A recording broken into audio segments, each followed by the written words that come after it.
Hi friends, welcome to Raji வீட்டு விருந்து. இன்றைக்கி நாம் ரொம்ப சிம்பிளான அதே நேரம் ரொம்ப டேஸ்டான இட்லி பொடி எப்படி பண்ணுறதுன்னு பார்க்க போகிறோம்.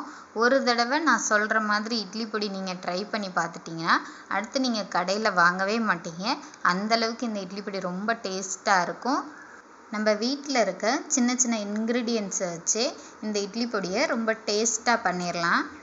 இட்லி பொடி எப்படி பண்ணுறதுன்னு பார்க்குறதுக்கு முன்னாடி நம்ம சேனலை சப்ஸ்கிரைப் பண்ணாமல் இருந்தீங்கன்னா மறக்காமல் சப்ஸ்கிரைப் பண்ணிக்கோங்க. இப்போ வாங்க லேட் பண்ணாமல் வீடியோக்குள்ளே போகலாம்.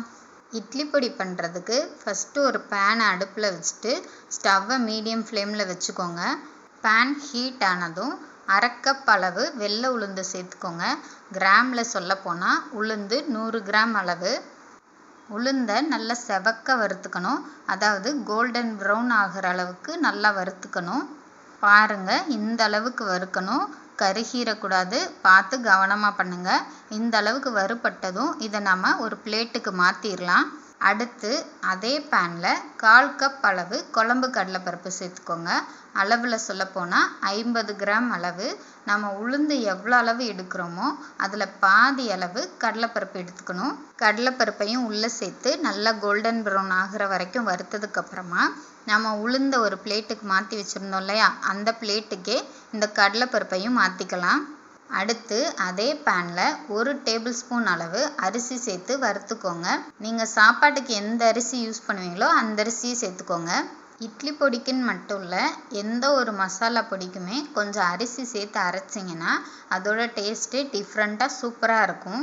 இப்போ அரிசியை ஒரு 2 நிமிஷம் வறுத்ததுக்கப்புறமா நம்ம மற்ற பொருள்லாம் வறுத்து வச்சுருந்த பிளேட்லேயே இந்த அரிசியையும் மாற்றிக்கலாம். அடுத்து அதே பேனில் 1 டேபிள் ஸ்பூன் அளவு எள்ளு சேர்த்துக்கோங்க. வெள்ளை எள்ளு இல்லைன்னா கருப்பு எள்ளு எதுவாக இருந்தாலும் பரவாயில்ல. எள்ளு சேர்த்துட்டு நான் ஸ்டார்டிங்லேயே சொன்ன மாதிரி ஸ்டவ்வை மீடியம் ஃப்ளேம்லேயே வச்சு பண்ணுங்கள். எந்த இன்க்ரீடியண்ட்டுமே கருகிடக்கூடாது, கருகுனா டேஸ்ட்டு மாறிடும், அதை மட்டும் கவனமாக பார்த்துக்கோங்க. இப்போது எள்ளு கோல்டன் ப்ரௌனாக வறுபட்டதும் மற்ற இன்க்ரீடியண்ட் கூட சேர்க்காம எள்ளை மட்டும் தனியாக ஒரு பவுலில் வச்சுக்கோங்க. அடுத்து அதே பேனில் கொஞ்சமாக கருவேப்பிலையை சேர்த்துட்டு நல்லா வறுத்து விடுங்க. கருவேப்பிலையில் இருக்க ஈரமெல்லாம் போய் கருவேப்பிலை கிறிஸ்பியாக ஆகணும், அந்தளவுக்கு நல்லா வறுத்துக்கோங்க. கருவேப்பிலையை பச்சையாக கூட சேர்த்து அரைச்சிக்கலாம். ஆனால் நம்ம இட்லி பொடியை ஸ்டோர் பண்ணி வைக்கும்போது ஈரப்பதமாக இருந்தால் சீக்கிரம் கெட்டு போயிடும். அதனால தான் கருவேப்பிலையும் வறுத்துக்கிறோம். வறுத்த கருவேப்பிலையும் பிளேட்டுக்கு மாற்றிட்டு அதே பேனில் தேவையான அளவு உப்பு, 1/4 டீஸ்பூன் போல் பெருங்காயத்தூள் சேர்த்து 1 நிமிஷம் மட்டும் நல்லா வறுத்துட்டு இதையும் பிளேட்டுக்கு மாற்றிக்கோங்க. கடைசியாக பேனில் கொஞ்சமாக எண்ணெய் சேர்த்துட்டு உங்கள் காரத்துக்கு தேவையான அளவு மிளகாய் சேர்த்து 1 நிமிஷம் மட்டும் மிளகாவை நல்லா வறுத்து விடுங்க. நீங்கள் வீட்டில் நார்மலாக எந்த மிளகாய் யூஸ் பண்ணுவீங்களோ அந்த மிளகாவையே நீங்கள் சேர்த்துக்கலாம். உங்களுக்கு இட்லி பொடி கொஞ்சம் கலராக வேணும்னா நீங்கள் காஷ்மீர் மிளகா கூட யூஸ் பண்ணிக்கலாம். மிளகாவை 1 நிமிஷம் வறுத்துட்டு மிளகாய் சூடு ஆறுனதும் ஒரு மிக்ஸி ஜாரில் சேர்த்து மிளகாயை மட்டும் தனியாக அரைச்சி எடுத்துக்கோங்க. மிளகாய் இந்த மாதிரி தனியாக அரைக்கும்போது கொஞ்சம் இருமல் வரும். ஆல்ரெடி உங்களுக்கு இருமல் ப்ராப்ளம் ஏதாவது இருந்துச்சுன்னா மிளகாயை நீங்கள் தனியாக அரைக்க வேண்டாம். மற்ற இன்க்ரீடியண்ட் அரைக்கும் போதே மிளகாயை அது கூட பிச்சு போட்டு அரைச்சிக்கோங்க. இப்போது ட்ரையாக வறுத்து பிளேட்டில் வச்சுருந்த இன்க்ரீடியண்ட்டை ஃபுல்லாக நம்ம மிளகாவை அரைச்ச மிக்ஸி ஜார்லேயே உள்ளே சேர்த்துக்கலாம். எள்ளு மட்டும் நம்ம தனியாக ஒரு பவுலில் வச்சுருந்தோம் இல்லையா, அதை தனியாகவே வச்சுக்கோங்க, அதை இப்போ சேர்க்க வேண்டாம். இப்போது மிக்ஸி ஜாரை க்ளோஸ் பண்ணிவிட்டு அரைச்சி எடுத்துகிட்டு வந்துடலாம்.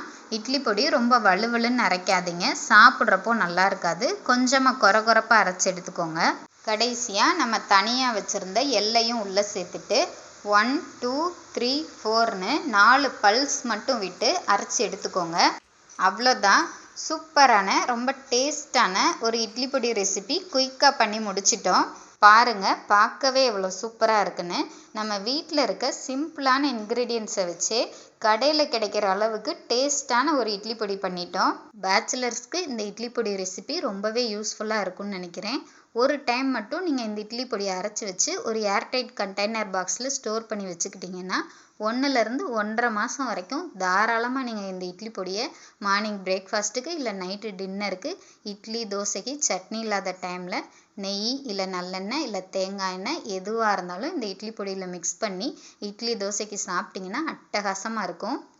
ட்ரை பண்ணி பார்த்துட்டு எப்படி இருக்குன்னு மறக்காமல் கமெண்ட் பாக்ஸில் கமெண்ட் பண்ணிடுங்க. உங்களுக்கு ஏதாவது ரெசிபி வேணுமான்றதையும் கமெண்ட் பாக்ஸில் கமெண்ட் பண்ணிடுங்க. வீடியோ பிடிச்சிருந்தா லைக் பண்ணிக்கோங்க. மறக்காமல் நம்ம சேனலையும் சப்ஸ்கிரைப் பண்ணிடுங்க. இன்னும் இது மாதிரி உங்களுக்காக நிறைய ரெசிபிஸ் காத்துட்ருக்கு. திரும்ப இன்னொரு புது ரெசிபியோடு உங்களை சந்திக்கிறேன். இது ராஜி வீட்டு விருந்து. பாய்.